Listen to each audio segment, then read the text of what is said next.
today let's open up some of this Team Rocket Korean box and talk about Worlds a little bit since I watched it on YouTube. Again, one thing, I'll always point this out, one thing about Korean that I've noticed is that unlike a lot of the other Asian languages, they have circles in theirs. So that's a little hint that if you're seeing a language that you can't really figure out whether or not it's Chinese, Japanese, whatever, because oh my goodness, because you're used to the English language and you're trying to figure out which one is which, look at whether or not there is a circle and in the characters. If it looks Asian but you can't quite figure it out, that is a really big hint that I've noticed. Okay, so yeah, I've been collecting. I'm doing a master set of Team Rocket in English, but you can't pass up the cheapness of these Korean boxes. It's like $30 or whatever, less than 40 for sure, and you get all these packs. And I'm pretty sure that we have some guarantees in here. I'm not super sure, but I'm pretty sure that we do have some. So let's just make 2 stacks right here, and then we'll just open them up. Now, in regards to Worlds, so I have never played Pokemon in person with any, like the trading card game with anyone before. So I am like really fresh into this. I don't really know much. But I thought it was really interesting. This is the second competition that I've watched on YouTube. They stream the whole day on YouTube, and then they have, and Twitch, and they have a channel for the TCG, a channel for the video games, or VGC. So you have the trading cards, TCG, the video game, V as in Virginia. Sorry. Virginia. They have also, what else do they have? They have Pokemon Unite, which I believe is a mobile game that I've never played before. And then they also have Pokemon Go, obviously. So that's good. So there's something for everybody there. Let's go. We already have our first full art, which is the Golbat? Zubat, Crobat, Golbat. Or Zubat, Golbat. I don't know. I don't remember the order. But I do love the colors on here. And so again, for the Korean Pokemon cards, they have the same backs as the English ones. And they do have just nice texturing. You can see there the lines. That's because it's textured. So it feels nice. We'll put the EXs over here. We'll just put the regular cards over there. We'll put the full arts over here. Okay, so I did not really watch, or let me back up.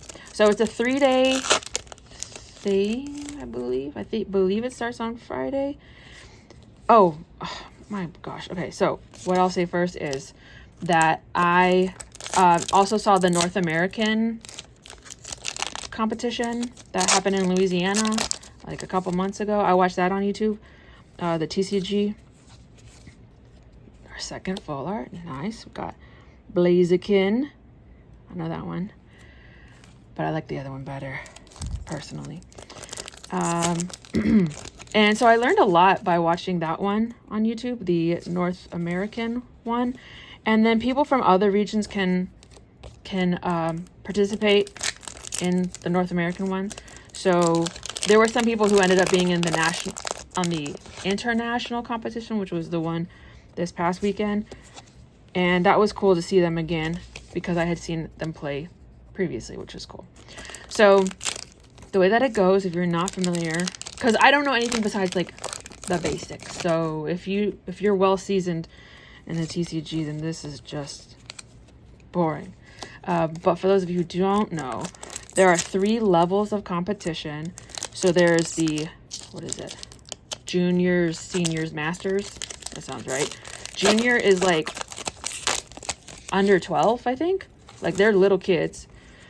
And then you have the seniors, which are like teenagers.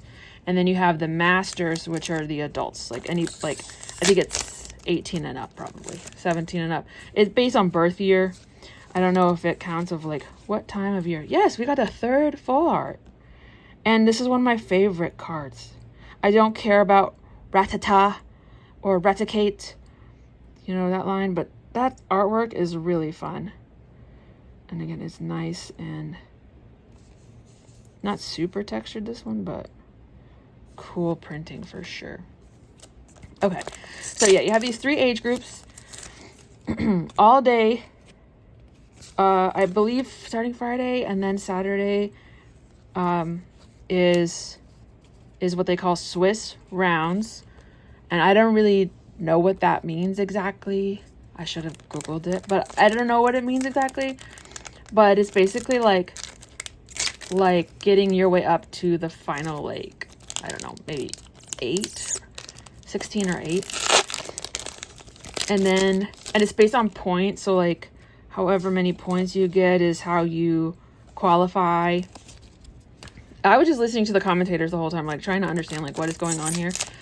But it's interesting because the first time I started watching it for the the North American one, which is also international, I really like the artwork on that one. When I was watching that one, I just hopped right into a match and the commentators were going and they were talking so fast and I was like, I truly don't understand what's going on. They're speaking gibberish as far as I'm concerned. But the more that you watch it, the more you pay attention, the more it makes sense. So it's really not that hard. At first, I would say it feels kind of overwhelming and truly like gibberish, like you have no idea what they're talking about. I do like Geo. I'm gonna put that one off to the side. Sneasel. But again, just like anything, right? The more you listen to it, the more you pay attention, the more you'll understand. And it was also interesting to see what kinds of decks pop up and how often certain ones pop up, because there's definitely certain ones that are more popular than others. Okay, so also, while this is happening, again, all day, there are competitions happening. Not all of them are streamed, but they have a stage, like a literal stage that has like a desk on there or a table for the 2 competitors, and then there's like 2 judges off to the side. It's really like, it's official stuff, very thoughtful. And then they'll do that, and then you have commentators talking. Again, it's on YouTube, totally free. And again, you could flip back and forth between like, what are they doing on Pokemon Go and what are they doing on the video games? The video games channel had the most amount of views. Pokemon Go is also very popular, and I play Pokemon Go all the time. Like I even have, let me get it in my pocket. I have the Pokemon Go Plus. That is a Bluetooth device where it can auto catch for me. And I've been doing this for years. I started when it came out. That's cool too. Started when it came out and then had a lull and didn't really do it. But then for the past like year or 2, I've been really into it again. But to me, the Pokemon Go competition is just kind of boring. But that being said, one of the guys, I believe, who was in the final round was also in the Yes, this is great. This is awesome. Is this the normal rate? I think I said this last time too. And I love coughing and wheezing. And I just bought that new Pokemon Center binder that has them on it. So I'm going to be putting some pages of that together. I'm going to pick the whole binder full of these guys because I think they're just classic and cute. What else? So